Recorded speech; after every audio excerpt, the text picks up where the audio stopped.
Sir ಈಗ ಇನ್ನೊಂದು sir, ಈ ಸರ್ಕಾರಕ್ಕೆ ನಾಳೆ ಒಂದು ತಿಂಗಳು ತುಂಬಿತು ಸರ್, ಪೂರ್ಣ ಪ್ರಮಾಣದಲ್ಲಿ ಮಂತ್ರಿಮಂಡಲ ವಿಸ್ತರಣೆ ಆಗಲಿಲ್ಲ ಆಗುತ್ತೆ, ಆದಷ್ಟು ಬೇಗ ಆಗುತ್ತೆ. ಅಲ್ಲ ಸರ್, ಮುಂಗಾರು ಬಂತು, ಕೃಷಿ ಸಚಿವರಿಲ್ಲ, ಶಿಕ್ಷಣ ಸಚಿವರಿಲ್ಲ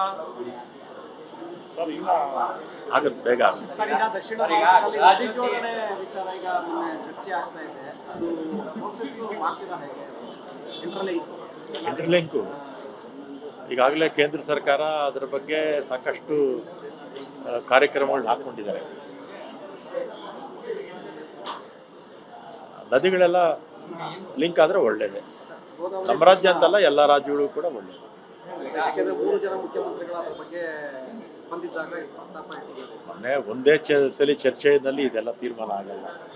ಇನ್ನೂ 2-3 ಮೀಟಿಂಗ್ಸ್ ಆದಾಗ ನಾವಾಗಲಿ, ಆಂಧ್ರ ಪ್ರದೇಶ ಆಗಲಿ, ತಮಿಳ್ನಾಡು ಆಗಲಿ, ತೆಲಂಗಾಣ ಆಗಲಿ ಕೂತು ಮಾತಾಡಿಕೊಂಡ್ರೆ ಆ ಎಲ್ಲ ರಾಜ್ಯಗಳ ರೈತರಿಗೆ ಅನುಕೂಲ.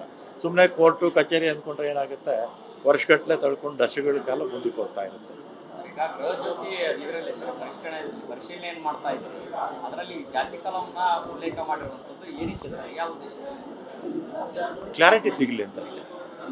ಡೇಟಾ ಸಂಗ್ರಹ, ಡೇಟಾ ಬೇಕಾಗುತ್ತೆ.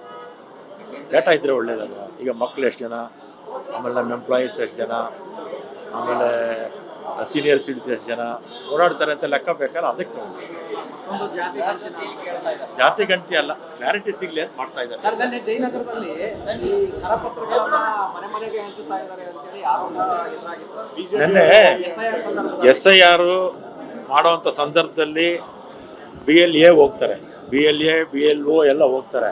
ಆ ಸಂದರ್ಭದಲ್ಲಿ BJPಯವರು ಪಾಂಪ್ಲೆಟ್ಟು, ಅಲ್ಲಿ ನಾಯ್ಡು ಅಂತ ಎಕ್ಸ್ ಕಾರ್ಪೊರೇಟರ್ ಇದ್ದರು, ಅವರೇ ಪಾಂಪ್ಲೆಟ್ ಪ್ರಿಂಟ್ ಮಾಡಿ ಅದನ್ನು ಮನೆ ಮನೆಗೆ ಹಂಚ್ತಾ ಇದ್ರು. ಆಮೇಲೆ ನಮ್ಮ ಪಕ್ಷದ ಕಾಂಗ್ರೆಸ್ ಕಾರ್ಯಕರ್ತರು ಹೋಗಿ ಅಬ್ಜೆಕ್ಷನ್ ಮಾಡಿ ಪೊಲೀಸ್ ಕಂಪ್ಲೇಂಟು ಕೂಡ ಇವರಿಗೆ ಕಮಿಷನರ್ಗೆ, ಝೋನಲ್ ಕಮಿಷನರ್ಗೆ, ಸೌತ್ ಕಮಿಷನರ್ಗೆ ಕಂಪ್ಲೇಂಟು ಕೊಟ್ಟಿದ್ದಾರೆ. ಅವರು ಅದರ ಮೇಲೆ ಕ್ರಮ ತಗೋದು ಕೊಟ್ಟಿರೋದು ನಿಜ. ವಿಡಿಯೋ ಎಲ್ಲ ಕಡೆ ಹರಿದಾಡ್ತಾ ಇದೆ.